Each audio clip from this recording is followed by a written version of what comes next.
The Aboriginal Housing Northern Territory, AHNT, Aboriginal Corporation, hosted the inaugural NT Remote Housing and Homelands Conference in Darwin. Employees and stakeholders from across Australia's Aboriginal housing sector attended the 3-day forum to explore ways to navigate a path from the current state of neglect and disrepair in regards to lack of adequate housing and homeland support to a future state of thriving on-country communities. Many discussions were about how we can support and empower our Aboriginal community-controlled organisations to realise a long-term vision, Aboriginal housing in Aboriginal hands. Some of the major issues discussed included the complex issues of homelessness, crowded houses, impoverished homelands, and struggling town camps and community living areas. The general consensus is that we need appropriate and affordable housing for Aboriginal people, delivered and managed by Aboriginal community organisations. Delegates in attendance heard from federal and territory ministers, as well as senior managers and directors of government agencies, academics, community-controlled housing providers and residents. This is a really great opportunity that's been organised by Aboriginal Housing NT, who are the peak Aboriginal housing body here in the Northern Territory, to bring together people not just from the Northern Territory but right across Australia to talk about First Nations housing, to talk about community control for Aboriginal organisations and housing, and how to work through overcoming some of those challenges that we know we face in our communities, but also the opportunities for things like our Aboriginal business enterprises to really drive social and economic change for our mob. Each day has a theme, so remote housing is one, Aboriginal community controlled transition in terms of community housing provision is another, and Homelands, which is on the 3rd day as well. Well, I think the networking is always a great opportunity, but really growing our Aboriginal community-controlled organisations around service provision for housing.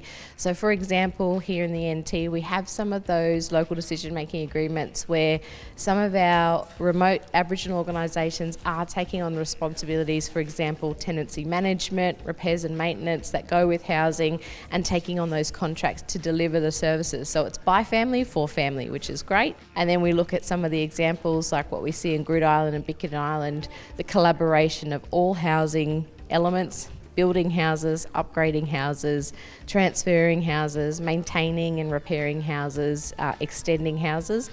All of that is working under one Aboriginal housing organisation and group. So we're seeing all layers of sharing about what's happening here in the NT, but of course we want to learn about the rest of the country and what they're doing as well.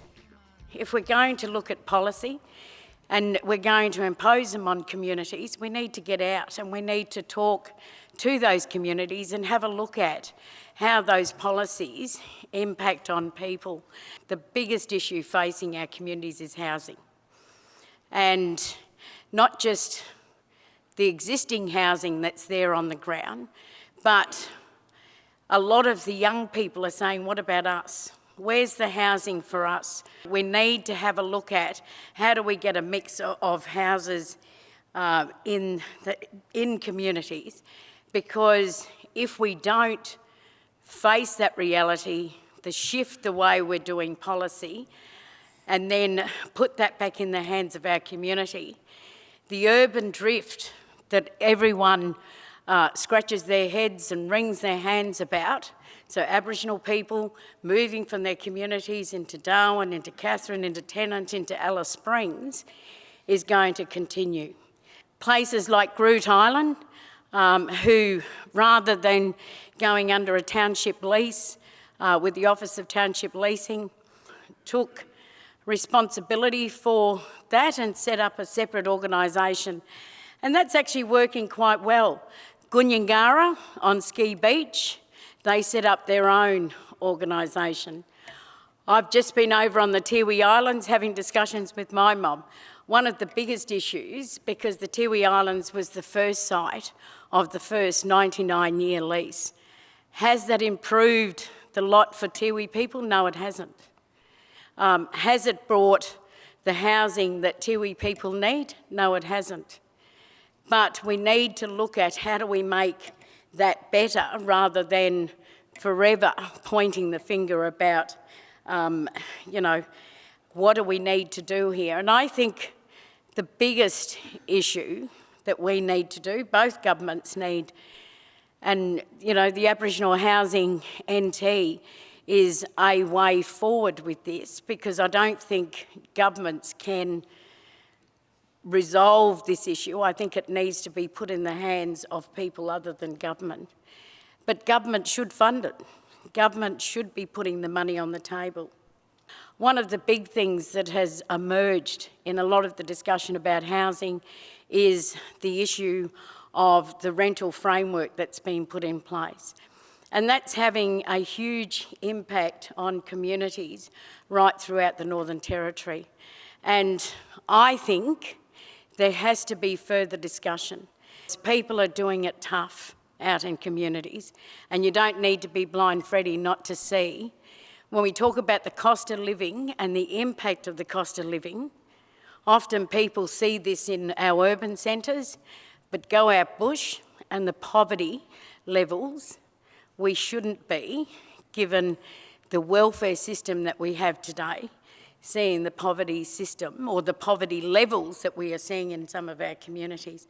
So we need to do better. There is a critical housing shortage across our remote communities and our homelands, and I was really proud to be with Minister Burney and Federal Labor in making the investment, particularly into Homelands funding.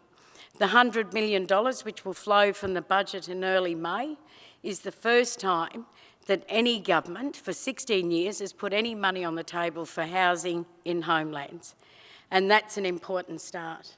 There's some fantastic homeland resource agencies out there, or outstation resource agencies, trying to maintain life and occupancy at those homelands. But if you don't give those homelands or outstation resource centres the money to be able to build and fix up that infrastructure, people are going to leave those outstations. So we need to try and work with those outstation resource centres to make sure that that can happen. So after 16 years, you all know that we now face a $1.3 billion shortfall in housing for our remote communities, and that includes Homelands. So it won't be fixed overnight, but we have to work towards overcoming the critical housing shortage. It will take many years of hard and consistent work, and it needs to be beyond political cycles or election cycles, because every election policies change, and we need to have a policy that is consistent and can go beyond election cycles. We know that it's going to take more than one injection of the funding to fix the housing shortfall. So we have a national housing program to build 40,000 new homes, and for the Territory we have there will be $111.7 million for housing in remote communities, and this is on top of the $100 million. What we will do is include Homelands funding in the National Housing Agreement, which has never been done before. So housing on Homelands will be a big part of the housing agreement. The other big policy decision that was taken by the Labor government and will be announced after this budget is CDP. Not CDP, but CDEP, and putting back the old employment program that so many of our communities have needed.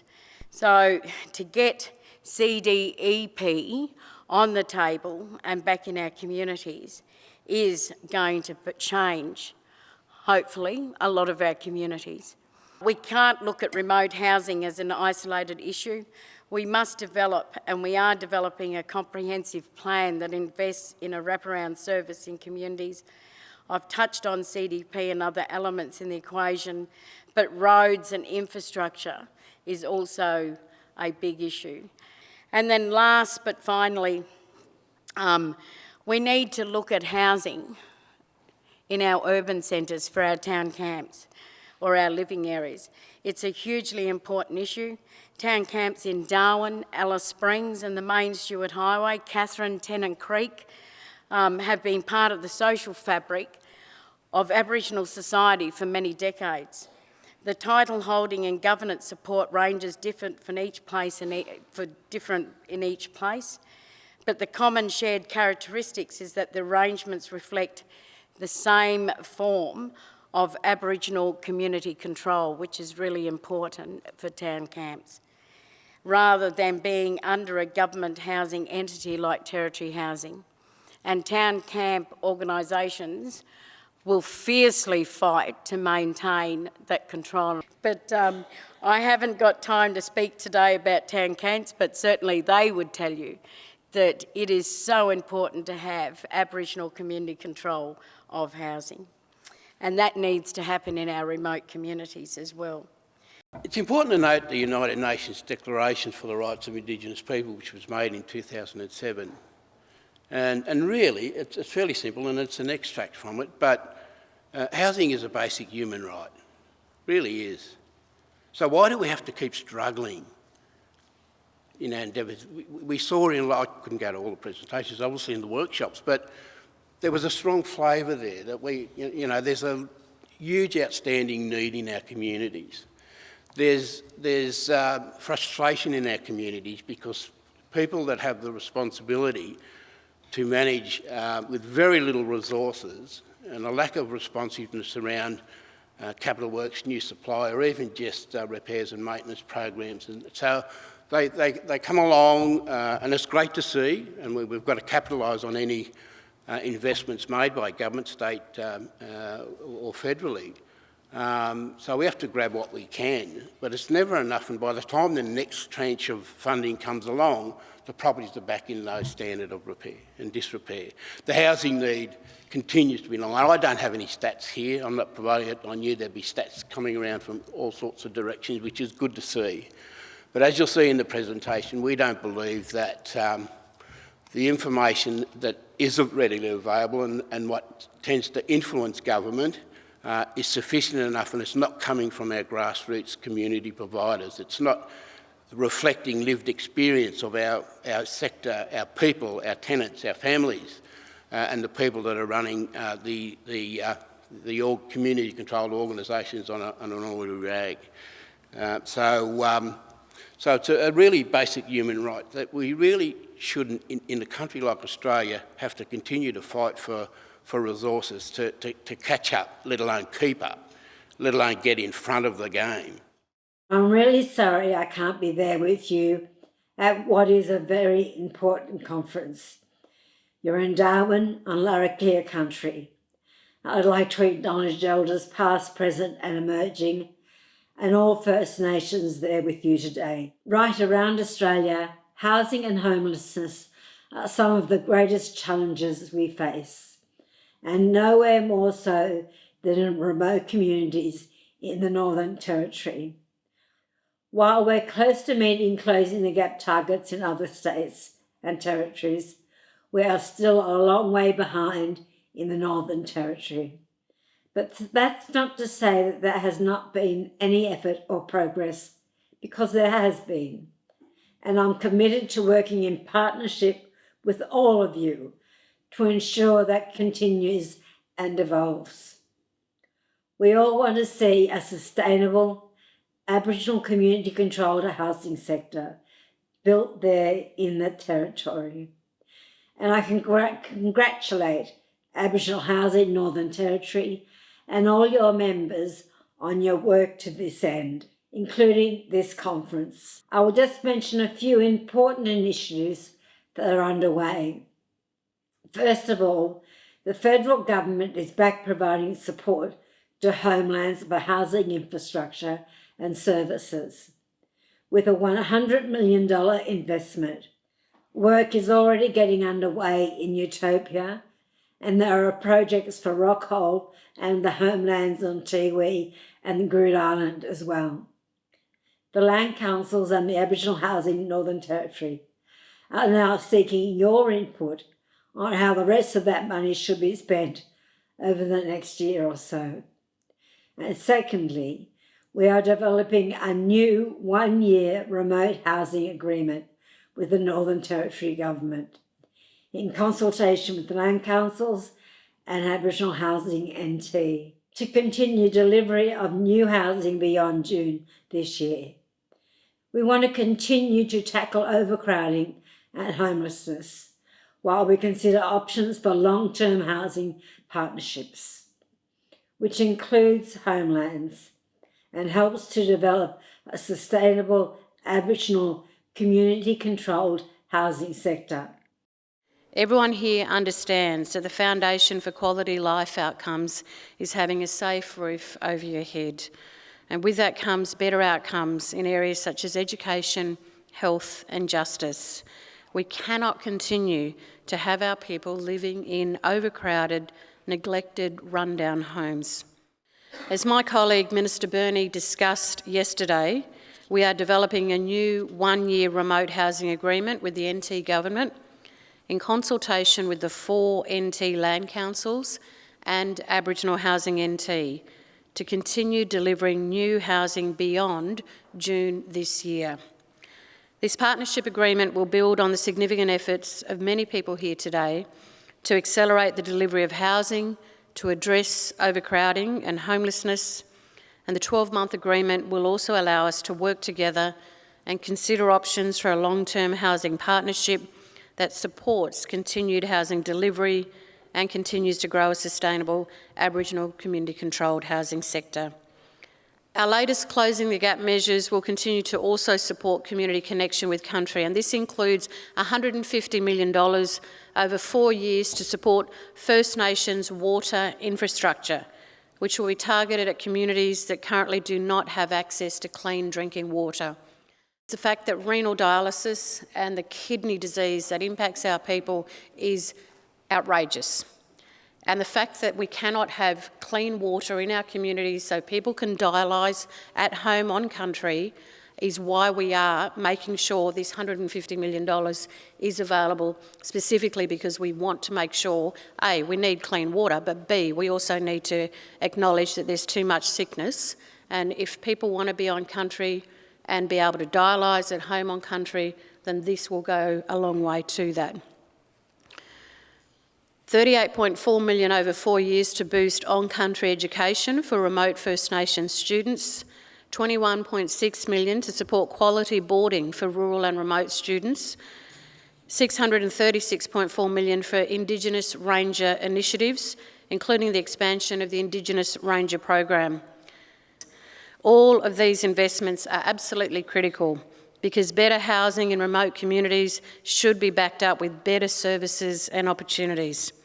The Homelands movement was a reaction to the stresses and complexities of living in settlements, reserves, missions and major centres that First Nations people decades ago were forced to do.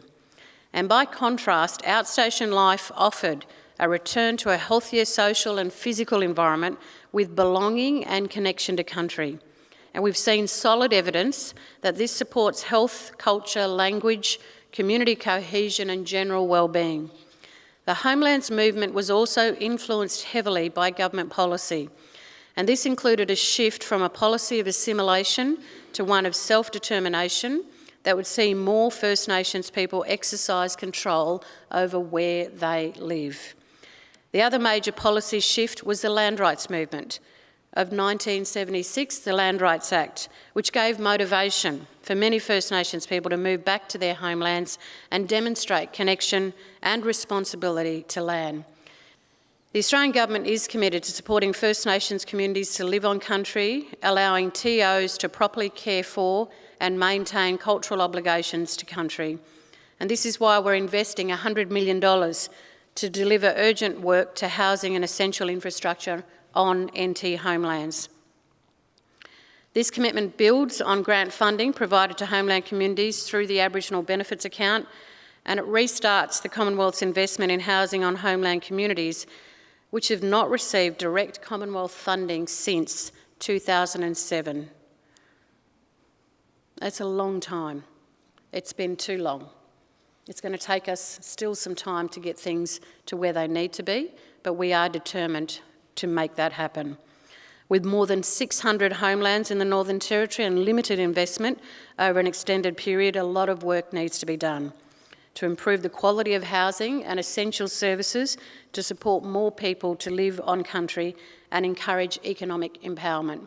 There's one word that I use a lot, and it's one word that I think all Australians would appreciate. And I often wonder why we can't have it as First Nations people, and that is choice. To choose to live on homelands, to choose to live in Darwin, to choose to live in Palmerston. You know, First Nations people deserve as much of that sense of equality to be able to choose to do that, knowing that they have the ability to tap into the resources for them. And that's what we have been missing completely. One of the things that I should really speak in English, because this is my third language, really, English, but for everybody to understand. And if I mistake it, language, English, then, bad luck. You can ask me later. When we first built these houses, Homeland didn't have power or water, so that houses didn't have any kitchen or bathroom. We did cook it on fires and use drop toilet. There are the houses that continue, many of us still living in today. These houses are also full, and we have no room for new family who wanted to live and grow up in the culture, safety of Homeland. Our Chamarkuli have to grow up, sleep on the floor of old office, workshop, or in the tent. Unless Mari, like me, gave up our house and slept like our father on the sand and on the soil. I do this to help the next generation to stay and grow strong, surrounded by our families and culture in Homeland. I do this so that the next generation does not get pulled out from Homeland and find themselves homeless in the government house being built in communities where they are at the risk of danger of drugs, drink and drugs, and violence. I also do not give up on building better houses and a better future for my people in Homeland. After winning of Syriate in 2008, I worked with Sydney Charities to build 2 houses for private rent to Yolngu family at Baniela. This gave them an opportunity to move from tent to house with a bathroom and kitchen, and also supported their families to grow up and go to school in Homeland. The rent pay for those houses, and after 10 years, one family now fully own that Wanga house. Our Homelands, a piece of strength and opportunity. We have piloted many projects and ideas to make our vision for Homeland, housing in Homeland, a reality. We test houses, designed, agreement, and attendant, develop new business, and fully realizing our vision, we now need government and the business to partner with us to establish a homeland housing corporation that would construct a house for sale or rent and support young families, pay for new wanga at that country where that can keep them safe. Our future of homeland, our culture depend on it. Thank you.